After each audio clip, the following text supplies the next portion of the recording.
Hi friends, share മാർക്കറ്റിനെ പറ്റിയുള്ളൊരു പുതിയ വീഡിയോയിലേക്ക് എല്ലാവർക്കും സ്വാഗതം. ഇന്നത്തെ മാർക്കറ്റ് അപ്ഡേറ്റ്സ് നോക്കാം. ഇന്ന് നോക്കുകയാണെങ്കിൽ രാവിലെ നല്ലൊരു ഗ്യാപ്പ് അപ്പ് ആയിട്ടായിരുന്നു മാർക്കറ്റ് ഓപ്പൺ ആയത്. ഓപ്പണിംഗ് പ്രൈസ് നോക്കുകയാണെങ്കിൽ 9196 മാർക്കറ്റ് ഓപ്പൺ ആയി. ഇന്നത്തെ ഹൈ നോക്കുകയാണെങ്കിൽ 9261. അതിനുശേഷം 8774 വരെ മാർക്കറ്റ് പോയി. പിന്നെ അതിനുശേഷം 8925 മാർക്കറ്റ് ക്ലോസ് ആവുകയും ചെയ്തു.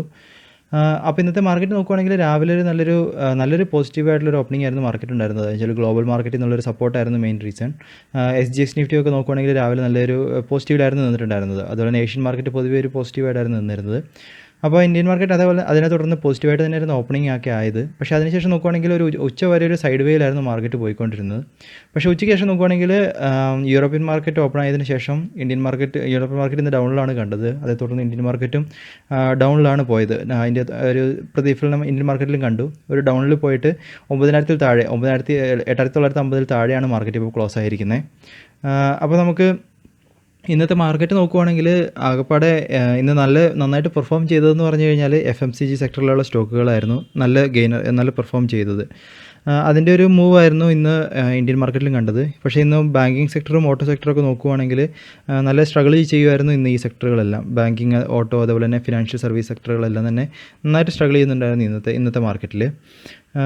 പിന്നെ അതേപോലെ തന്നെ ഇത് നമ്മളിപ്പോൾ വൺ ഡേ ഡെയിലി ചാർട്ടിലേക്ക് നോക്കുകയാണെങ്കിൽ നമുക്ക് കാണാൻ സാധിക്കുന്നതെന്ന് വെച്ച് കഴിഞ്ഞാൽ നല്ലൊരു ബിയറിഷ് ക്യാൻഡിലാണ് ഇന്ന് പ്ലോട്ടായിരിക്കുന്നത് ഡെയിലി ചാർട്ടിൽ. അതുകൊണ്ട് തന്നെ മാർക്കറ്റിൽ ഒരു ട്രെൻഡ് റിവേഴ്സിൻ്റെ സൂചനകളുണ്ട്. പക്ഷേ അതിനകത്ത് നമുക്ക് ഇപ്പോൾ ഒരു പോസിറ്റീവ് ന്യൂസ് എന്ന് പറയാനുള്ളതെന്ന് വെച്ച് കഴിഞ്ഞാൽ ഗവൺമെൻറ് കൊറോണയെ പ്രതിരോധിക്കാനുള്ള ഒരു റെഗുലേഷൻ്റെ സർക്കുലർ പുറത്തിറക്കിയിട്ടുണ്ടായിരുന്നു. അടുത്തതായിട്ട് നമ്മൾ പാലിക്കേണ്ട കാര്യങ്ങൾ. അതിനകത്തുള്ളൊരു ആ സർക്കുലർ നോക്കുവാണെങ്കിൽ അതിനകത്ത് കാണാൻ സാധിക്കുന്നത് വെച്ച് കഴിഞ്ഞാൽ ഇൻഡസ്ട്രിയൽ സെക്ടറിലുള്ള കമ്പനികൾക്ക് ഒരു പോസിറ്റീവ് ന്യൂസ്, ഒരു ആശ്വസിക്കാവുന്ന വാർത്തകളാണ് അതിനകത്ത് കൊടുത്തിരിക്കുന്നത്. കാരണം ഒരു ഏപ്രിൽ 20 ഇത് സ്പെഷ്യൽ എക്കോണമി സോണിൽ, അതുപോലെ തന്നെ export oriented units, industrial estate, അതുപോലെ തന്നെ ഇൻഡസ്ട്രിയൽ ടൗൺഷിപ്പ്, ഇവർക്കൊക്കെ ഏപ്രിൽ 20 അവരുടെ ബിസിനസ് റെസ്യൂം ചെയ്യാം എന്നുള്ളൊരു അനുമതി അവർ കൊടുത്തിട്ടുണ്ട്. അപ്പോൾ അതുകൊണ്ട് തന്നെ ഇൻഡസ്ട്രിയൽ കമ്പനികൾക്ക് ഇതൊരു ആശ്വാസകരമായ വാർത്തയാണ്. അതുപോലെ തന്നെ റൂറൽ ഏരിയയിൽ പ്രവർത്തിക്കുന്ന ഇൻഡസ്ട്രീസ്, അതിനും വീണ്ടും സ്റ്റാർട്ട് ചെയ്യാം ഏപ്രിൽ 30 എന്നുള്ളൊരു അനുമതിയും കൊടുത്തിട്ടുണ്ടായിരുന്നു. അതുകൊണ്ട് തന്നെ ഇവർക്കൊരു ആശ്വാസകരമായ ന്യൂസാണ് ഇന്ന് വന്നിരിക്കുന്നത്.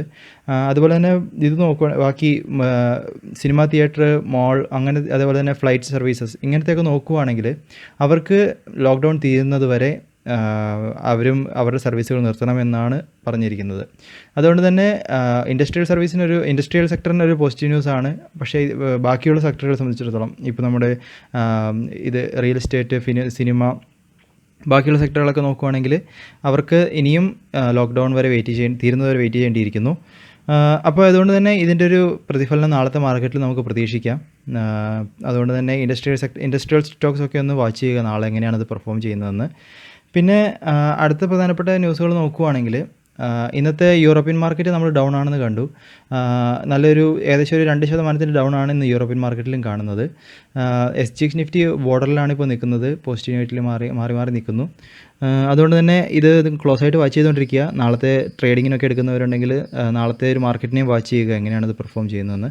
പിന്നെ ഗോൾഡ് നോക്കുവാണെങ്കിൽ ഇന്ന് രാവിലെ ചെറുതായിട്ടൊരു ഡൗൺ ഉണ്ടായിരുന്നു. കാരണം അതിനകത്തൊരു ഗോൾഡിലൊരു പ്രോഫിറ്റ് ബുക്കിംഗ് നടത്തിയിട്ടുണ്ടായിരുന്നു ഇൻവെസ്റ്റേഴ്സ്. ആ ഒരു പ്രോഫിറ്റ് ബുക്കിംഗ് കാരണം ഇന്ന് അവരുടെ ഒരു പ്രോഫിറ്റ് ലോക്ക് ചെയ്തതുകൊണ്ട് ഒരു ഗോൾഡ് പ്രൈസ് ഡൗൺ ആയിരുന്നു. പക്ഷേ അതിനുശേഷം വീണ്ടും ഇന്ന് അപ്പായിട്ടാണ് പോയത്. ഇപ്പോൾ നോക്കുവാണെങ്കിൽ 7 ഇയേഴ്സ് ഹൈയിലാണ് ഗോൾഡ് പ്രൈസ് നിൽക്കുന്നത്. പിന്നെ അതുപോലെ തന്നെ നമ്മൾ FIDI ആക്ടിവിറ്റി കഴിഞ്ഞ ദിവസം നോക്കിയിരുന്നു. അപ്പോൾ ഇന്നത്തെ ഇൻസ്റ്റിറ്റ്യൂഷൻ ആക്ടിവിറ്റി എങ്ങനെയാണെന്നുള്ളത് നോക്കുക. പിന്നെ റുപ്പീസിൻ്റെ നോക്കുവാണെങ്കിൽ ഇന്ന് രൂപയുടെ മൂല്യം വീണ്ടും ഇടിഞ്ഞിരിക്കുകയാണ്. രാവിലെ ഒരു റിക്കവറി കണ്ടിരുന്നു രൂപയിൽ. പക്ഷേ ഉച്ചയ്ക്ക് ശേഷം നോക്കുവാണെങ്കിൽ പിന്നീട് ആ റിക്കവറി മൂല്യം ഇടിയുകയാണ് ഉണ്ടായത് ഡോളറിൻ്റെ അഗെയിൻസ്റ്റായിട്ട്.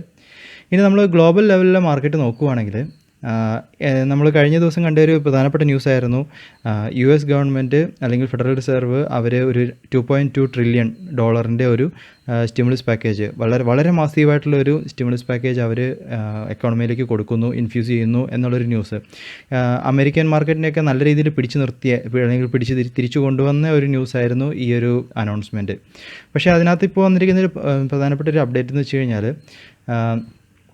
മാക്രോ എക്കണോമിക് പോളിസിയുടെ ഡയറക്ടർ അവർ പറഞ്ഞിരിക്കുന്ന അപ്ഡേറ്റ് എന്ന് വെച്ച് കഴിഞ്ഞാൽ ഈ ഒരു $2.2 ട്രില്യൺ ഈ ഒരു 3 ആഴ്ചയ്ക്കുള്ളിൽ മാർക്കറ്റിലേക്ക് ഇറക്കുക എന്നല്ലെങ്കിൽ അവരുടെ ആ ഒരു എക്കോണമിയിലേക്ക് കൊണ്ടുവരിക എന്നുള്ളത് അത്ര പോസിബിളായിട്ടുള്ളൊരു കാര്യമല്ല.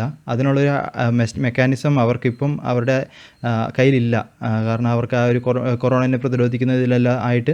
അപ്പോൾ ആ ഒരു 2.2 ട്രില്യൺ ഇനിയും മാർക്കറ്റിലേക്ക് ഇൻഫ്യൂസ് ആകാൻ കുറച്ച് വെയിറ്റ് ചെയ്യണം എന്നുള്ളൊരു ന്യൂസാണ് ഇത് കാണുന്നത്. പിന്നെ അതുമാത്രമല്ല, വേറൊരു പ്രധാനപ്പെട്ട ന്യൂസ് എന്ന് വെച്ച് കഴിഞ്ഞാൽ US എംപ്ലോയ്മെൻറ്റിൻ്റെ ഇത് നോക്കുകയാണെങ്കിൽ അവിടെ ഇപ്പം രജിസ്റ്റർ ചെയ്യപ്പെടുന്ന അൺഎംപ്ലോയ്മെൻറ്റ് ബെനിഫിറ്റ്സ് രജിസ്റ്റർ ചെയ്യുന്ന ആൾക്കാരുടെ എണ്ണം അത് ദിനം പ്രതി കൂടിക്കൊണ്ടിരിക്കുകയാണ്. ഇപ്പോൾ കഴിഞ്ഞ ആഴ്ചയിലെ റെക്കോർഡ് നോക്കുകയാണെങ്കിൽ 5.5 മില്യൺ പീപ്പിളാണ് ഇപ്പോൾ അതിനകത്ത് അൺഎംപ്ലോയ്മെൻറ്റ് ബെനിഫിറ്റ്സിന് വേണ്ടിയിട്ട് രജിസ്റ്റർ ചെയ്തിരിക്കുന്നത്. അപ്പോൾ ഇങ്ങനത്തെ ഒരു ഇമ്പാക്റ്റുകൾ ഇപ്പോൾ US മാർക്കറ്റുകളിൽ നിൽക്കുന്നുണ്ട്. അപ്പം ഇത് നമുക്ക് ഇതിനകത്ത് മനസ്സിലാവുന്നതെന്ന് വെച്ച് കഴിഞ്ഞാൽ ചിലപ്പോൾ ഒരു പക്ഷേ ഇത് ട്രംപ് ആ മാർക്കറ്റിൽ നിന്ന് പിടിച്ചു നിർത്താൻ വേണ്ടി ഇറക്കിയ ന്യൂസ് ആയിരിക്കാം. അല്ലെങ്കിൽ ആ ഒരു ഇത് മാർക്കറ്റിലേക്ക് വരുന്നത് വരെ ആ ഒരു മാർക്കറ്റിൽ ഇതിൻ്റെ ഒരു ഫ്ലക്ച്വേഷൻസ് കാണാൻ സാധ്യതകളുണ്ട്. അപ്പം അതുകൊണ്ട് തന്നെ ഇങ്ങനത്തെ വാർത്തകൾ കേൾക്കുമ്പോഴൊക്കെ നിങ്ങളൊന്ന് വിജിലൻ്റ് ആയിട്ടിരിക്കുക.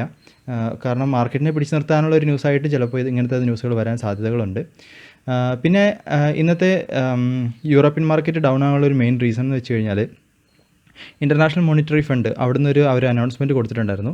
ഗ്ലോബൽ എക്കോണമി 2020 3% അത് ചുരുങ്ങാനുള്ള സാധ്യതകളുണ്ട് എന്നുള്ളൊരു അനൗൺസ്മെൻറ്റ് കൊടുത്തിട്ടുണ്ടായിരുന്നു. അതായത് 1930 ശേഷമുള്ള വലിയൊരു ഡിപ്രഷനിലേക്ക് മാർക്കറ്റ് പോകാനുള്ള സാധ്യതകളുണ്ട്. അപ്പോൾ അങ്ങനത്തെ ഒരു ന്യൂസ് അവർ പുറത്തു വിട്ടിട്ടുണ്ടായിരുന്നു. അതുകൊണ്ട് തന്നെ യൂറോപ്യൻ മാർക്കറ്റിൽ അത് ഇന്ന് പ്രതിഫലിച്ചിട്ടുണ്ട്.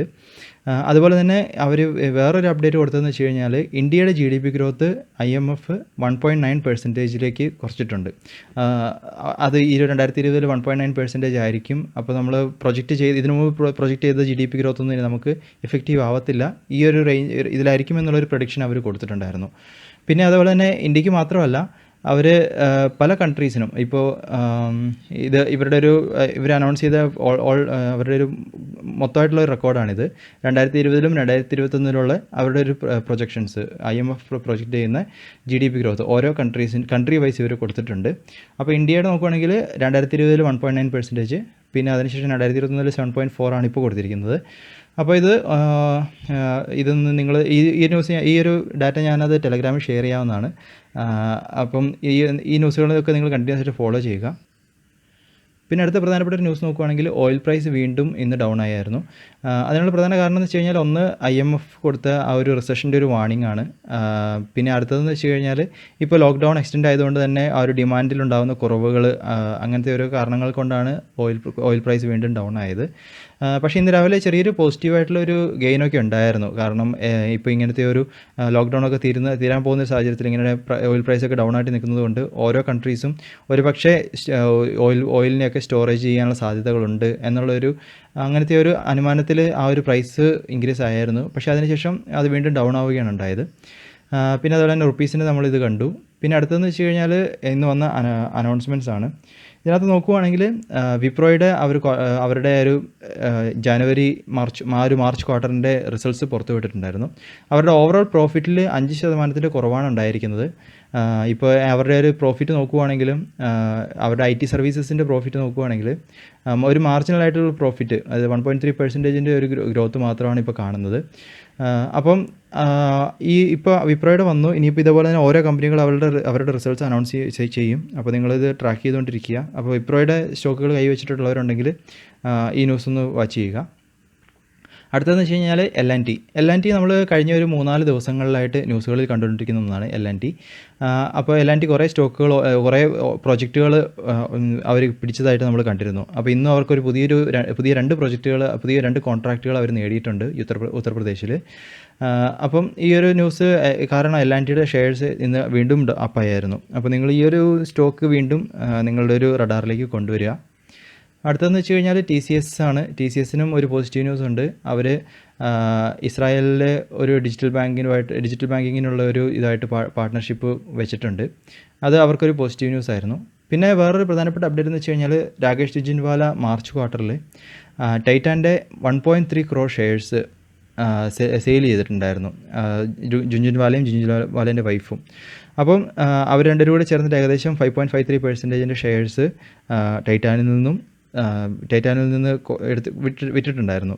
അത് നോക്കുവാണെങ്കിൽ നമ്മൾ പ്രധാനമായിട്ട് ഈ കൊറോണേൻ്റെ റീസൺ തന്നെയാണെന്ന് നമുക്ക് വിചാരിക്കാം. കാരണം ടൈറ്റാൻ എന്ന് വെച്ച് കഴിഞ്ഞാൽ പ്രധാനമായിട്ടും ഇത് തന്നെ വാച്ചസ്, അതുപോലെ തന്നെ ഗോൾഡ് ഓർണമെൻറ്റ്സ്, ഈ ഒരു കാറ്റഗറിയിൽ വരുന്നതാണ് പ്രഷ്യസ് ഗോൾഡ് ഓർണമെൻറ്റ്സ് ഒക്കെ. അപ്പം പ്രത്യേകിച്ച് ഈ ഒരു സമയത്ത് മാരേജ് അങ്ങനത്തെ ഇതെല്ലാം ഇല്ലാത്ത സാഹചര്യം ആയതുകൊണ്ട് തന്നെ ആ ഒരു ഷെയർ പ്രൈസ് ഡൗൺ ആകും എന്നുള്ളൊരു ഇതിലായിരിക്കാം അവരും ഈ ഒരു സെയിൽ നടത്തിയത്. പിന്നീട് അതുകൊണ്ട് തന്നെ ഇത് ഒരുപാട് വറി ചെയ്യേണ്ട ഒരു ന്യൂസ് അല്ല. കാരണം അത് നല്ലൊരു സ്ട്രോങ് ആയിട്ടുള്ളൊരു, അല്ലെങ്കിൽ നല്ലൊരു സ്റ്റോക്കാണ് ടൈറ്റാൻ. അതുകൊണ്ട് തന്നെ ഇനിയൊരു പക്ഷേ ഇതിനകത്ത് വീണ്ടും അവരുടെ ഒരു സ്റ്റേക്ക് ഇൻക്രീസ് ചെയ്യാനുള്ള സാധ്യതകളുണ്ട്. അടുത്തത് ന്യൂസ് എന്ന് വെച്ച് കഴിഞ്ഞാൽ NCDEX അവരുടെ ഒരു IPO റിലീസ് ചെയ്യാൻ പോകുന്നുണ്ട്. അപ്പോൾ അതിന് വേണ്ടിയിട്ടുള്ള അപ്രൂവൽ, അതായത് DRHP ഫയലൊക്കെ സെബിയായിട്ട് സബ്മിറ്റ് ചെയ്തിട്ടുണ്ടായിരുന്നു. അപ്പോൾ അതിനുള്ളൊരു അപ്രൂവൽ, ഏകദേശം 500 കോടിയുടെ IPO ആണ്. അതിന് സെബിയുടെ ഭാഗത്തു നിന്നും ഒരു അപ്രൂവൽ കിട്ടിയിട്ടുണ്ട്. അപ്പം അതിനകത്തത് അവർ ചിലപ്പോൾ ഇനിയിപ്പോൾ അതിൻ്റെ ഡേറ്റ്സൊക്കെ വാച്ച് ചെയ്യുക.